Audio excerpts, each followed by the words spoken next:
दोस्तों, धरना निरंतर चल रहा है और अपनी मांगों को लेकर धरने पे जरूर आइए। बहुत जल्द हम लोग जो है माननीय मुख्यमंत्री जी को ज्ञापन देने जाएंगे, इसलिए ज़्यादा से ज़्यादा संख्या में आइए और मैसेज का इंतजार करिएगा। आगे हम आपको दिखाते हैं, ज़्यादा से ज़्यादा इस वीडियो को शेयर करिएगा और चैनल को सब्सक्राइब करिएगा। धन्यवाद। ओके। 800 करोड़ की जांच हो, 800 करोड़ की जांच हो, हमारी मांगे पूरी हो।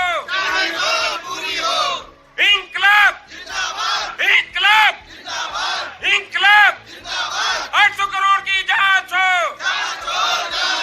मांग हमारी पूरी हो।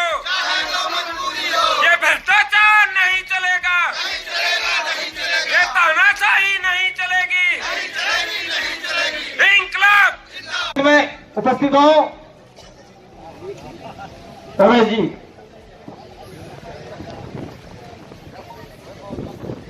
बहुत बहुत धन्यवाद राकेश भाई, और जो हमारे मंच पे हमारे बड़े बुजुर्ग आज हमारे लिए और हमारी इस लड़ाई को बल देने के लिए जो आज का ये प्रोग्राम हुआ है, मैं उनके लिए दिल से वंदन अभिनंदन करता हूं, आभार प्रकट करता हूं।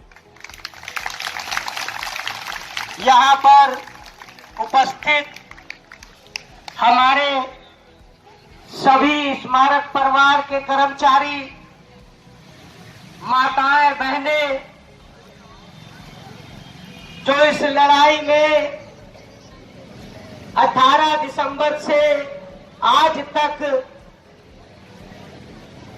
अपनी संख्या बल के बलबूते और उपस्थिति जिस हिसाब से आज की डेट में मुझे दिख रही है, मैं कहूंगा कि आप लोग बड़े महान हैं जो इस लड़ाई में कांधे से कांधा मिला के चल रहे हैं, और मैं आपका भी आभार प्रकट करता हूं, वंदन एवं अभिनंदन करता हूं।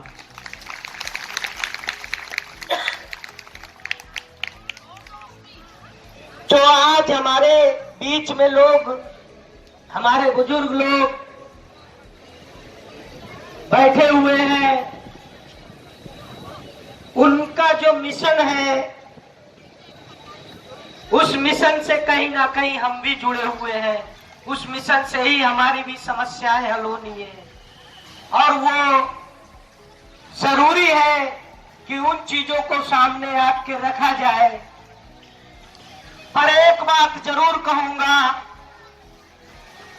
कि जो सरकार को झुकाने की बात होती है, हम लोग ये बात नहीं कह सकते।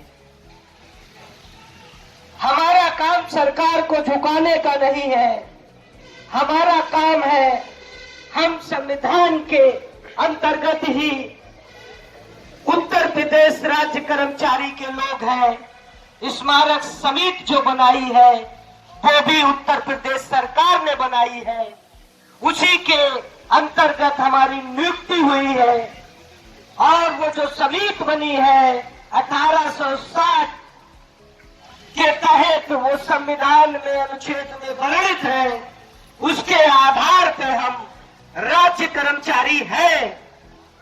पर राज्य कर्मचारियों के भांति हमको जो सुविधाएं मिलनी चाहिए वो सुविधाएं नहीं मिल रही है, तो हम उसके लिए लड़ाई लड़ रहे हैं, ना कि सरकार को झुकाने के लिए लड़ाई लड़ रहे हैं। सरकार को जब झुकाना होता है तो ये झुकाने का काम हमारे 4th क्लास एम्प्लॉइयों का ही नहीं है। मैं अवगत कराना चाहता हूं, आज पूरे देश में कितने IAS अधिकारी हैं, लिस्ट उठा के देख लीजिएगा। अगर गूगल सही बोल रहा है तो 5004 IAS अधिकारी हैं पूरे भारत में, पूरे भारत में। और उन 5004 IAS अधिकारियों में क्या OBC से, रिजर्व कोटे से कोई भी IAS अधिकारी नहीं है? क्या SC से कोई अधिकारी नहीं आई अगर कोटे से ही सही क्वालिफाई करके आए, लेकिन जातिगत में आइएगा तो कोई तो होंगे ना। कार्यरत जो इस समय मैं बता रहा हूं 5004 है। बाबा साहब ने कहा था कि मैं जो संविधान बना के दे रहा हूं, ये संविधान हमारे समाज को आगे लेके जाएगा, लेकिन तब जब आप शिक्षित हो, पढ़े लिखे होंगे, जब उसको समझेंगे कि किस अनुच्छेद में क्या व्यवस्था की गई है। संविधान पढ़ के तो ही आईएएस बनते हैं ना। माइक से मैं कहना नहीं चाहता, हमारा दुर्भाग्य है, हमारा रोना है कि हमारे बीच से अगर कोई आईएएस बन के जाता है तो ये सच्चाई बता रहा हूं, रमेश का नाम मत लेना कभी, लेकिन वो अपने समाज को भूल जाता है। वो अपने समाज को भूल जाता है, अपने जात बिरादरी के लोगों को भूल जाता है। अगर उसी प्रबलता से, जिस प्रबलता से हमारे परम पूज्य डॉक्टर बाबा भीमराव अंबेडकर जी ने लड़ाई लड़ी, क्या उनको सुख साधन उपलब्ध नहीं कराए गए थे? उस समय भी प्रलोभन उनको दिया गया था, लेकिन उन्होंने उस प्रलोभन को ठुकरा दिया, क्योंकि उनको कुछ करना था और उन्होंने किया। लेकिन उसी संविधान के सहारे हमारे समाज से जो लोग निकलते हैं, जो गजिस्ट्रेट ऑफिसर बनते हैं, वो समाज को भूल जाते हैं। हमारा रोना इस बात पे है। हमारी मांगों को लेके देखिए, सरकार का काम है किस आईएएस को कहां रखना है, कहां नहीं रखना। हम उसका विरोध नहीं करते। हमारे वीसी साहब है, मैं विरोध नहीं करता, उनका विरोध नहीं करता, लेकिन हक मांगता हूं। हक आप नहीं देंगे तो हम जब तक मांगेंगे, जब तक आप नहीं देंगे, जब तक मांगेंगे। और मैं मंच से कहना चाहता हूं, जो मेरी टीम आज जिस तरीके से काम कर रही है, मैं भी उस टीम का हिस्सा हूं, लेकिन दुर्भाग्यवश कि मेरे साथ ये घटना घट गई। मैं ज्यादा समय नहीं दे पाता हूं। समय क्या, मैं दे ही नहीं पाता, ज्यादा क्या। मैं आज आया था, मेरे जो पंचिंग तो घटना था, लोग बंधु में आया था, तो मैंने कहा मैं यहां जरूर आऊंगा। आप धैर्य बनाए रखिए। और मैं अपनी टीम से भी कहना चाहता हूं कि ये हमारी लड़ाई स्मारक परिवार की लड़ाई है, और इस लड़ाई को हम अपनी व्यक्तिगत लड़ाई समझते हैं, हमारे स्मारक परिवार की लड़ाई समझते हैं। इस लड़ाई से हटके हम किसी दूसरे मुद्दे पर नहीं जाएंगे। ये स्मारक परिवार की लड़ाई है। आज हमारे बीच जो हमारे बुजुर्ग लोग आए हैं, ये रास्ता हमको दिखा रहे हैं। हमें रास्ता देखना चाहिए, सबका सम्मान करना चाहिए, सबके, मैं किसी जाति या धर्म से नहीं ताल्लुक मैं रखता अपनी बात से। हमारे यहाँ सर्व धर्म, सर्व समाज और सर्व जाति के लोग, और सबका सम्मान करना चाहिए, क्योंकि वो भी इस देश के नागरिक, इस प्रदेश के नागरिक हैं। उतना ही अधिकार वो रखते हैं जितना कि हम रखते हैं। ये संविधान सबके लिए बना हुआ है, और जो लड़ाई हमने लड़ी है वो भी संवैधानिक तौर पे ही लड़ी है, अहिंसावादी तरीके से लड़ी है। लेकिन अगर सरकार इस पे नहीं मान रही तो उसके लिए फिर हमको कदम दूसरा उठाना पड़ेगा, और वो कदम भी उठाएंगे। आप समझ जाइए, भाई का कदम जरूर टूटा हुआ है, लेकिन भाई के इतने कदम हैं जो सब कुछ स्वस्थ है और आगे बढ़ने के लिए तैयार है। क्या आप तैयार हैं? हाँ। सारे के सारे लोग हाथ उठा के बताइए हमको। मुझे लगना चाहिए कि मैं अभाइज नहीं हूं, और ये लड़ाई रुकनी नहीं चाहिए। आप ये समझ लीजिए। आप ये मत सोचिए आचार संहिता 15 से 16 तारीख में लग सकती है। हो सकता है इससे पहले ही हमारे रिजल्ट हाथ में आ जाए, जो भी हमारी किस्मत में होगा, क्योंकि वक्त से पहले किस्मत से ज्यादा कुछ नहीं मिला, लेकिन किस्मत बदलने के लिए हम लोग बैठे हुए हैं। किस्मत बदलने के लिए बैठे हुए हैं। हम ये और एक बात और कहना चाहेंगे, जिन लोगों को ठेस पहुंचती है कि कुछ चीजें अनर्गल हो जाती हैं, चाहे माइक से, मंच से या आपसी विवाद में कर्मचारियों के, तो उस पे मन पे ना लेते हुए आपको केवल एक जगह फोकस करना है, वो केवल ये कि हम जिस काम के लिए, जिन आदेशों के लिए प्रतिज्ञा करके बैठे हैं, पहले उसमें सफल हो जाइए। उसके बाद सबकी अपनी अपनी सोच, अपनी अपनी विचारधारा, जैसे चाहे वैसे लड़िएगा, लेकिन अभी एकजुट होके हमें अपने अधिकारों के लिए लड़ना है। और वो लड़ाई अपनी तब तक चलती रहेगी जब तक वो अधिकार हमको मिल नहीं जाते। हम आपस में खंडन करके ही 12 साल बीत गए।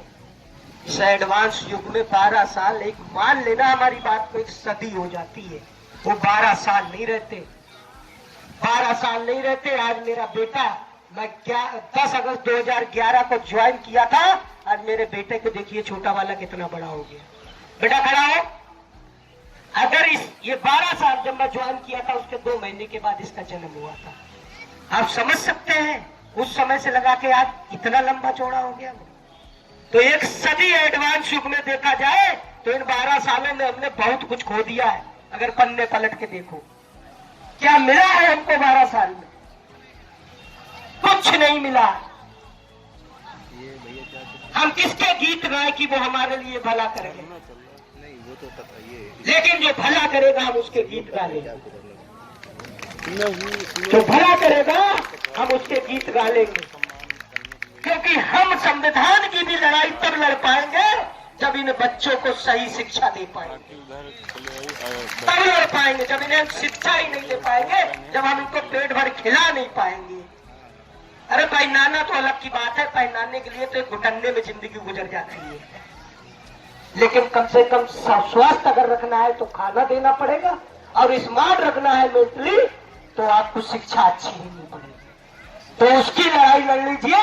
संविधान कहीं नहीं जाएगा अगर आप जैसे लोग और आप जैसे लोग बने रहेंगे, कहीं नहीं जाएगा। अपनी लड़ाई पुरजोर से लड़ते रहिए, क्योंकि संघर्ष वो चीज है ना, संघर्ष से बड़ी बड़ी चीजों को जीता जा सकता है, बस मनोबल डाउन नहीं होना चाहिए।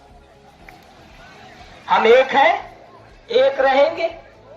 और अभी डिमांड आई थी कि रमेश भाई को जरा शेर सुना दीजिएगा मंजर भोपाली जी का, तो मैं सुनाना चाहूंगा, अगर इजाजत हो तो सुनाए।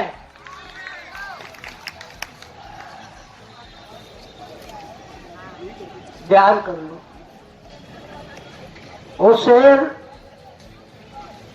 आज काफी दिन हो गए मंच पे आए हुए, तो कुछ चीजों को भूल भी रहा हूं। अभी मैं कहूंगा, ये जो कलम पेन शिक्षा का महत्व यह है कि पेन चाहे जो भी हो, पेन 2 रुपए का हो या 200 का, पेन 2 रुपए का हो या 200 का, लिखता वही है जो हम लिखाना चाहते हैं। लिखता वही है जो हम लिखाना चाहते हैं। जिंदगी आपकी हो या किसी और की, बनती उसी की है जो मेहनत करना जानता है, बनती उसी की है जो मेहनत करना जानता है। मैं मंजर भोपाली का वो शेर सुनाना चाहता हूं कि झूठ वो बोले तो सच्चाई नजर आती है, झूठ वो बोले तो सच्चाई नजर आती है, उसके जुल्मों में मसीहाई नजर आती है, उसके जुल्मों में मसीहाई नजर आती है।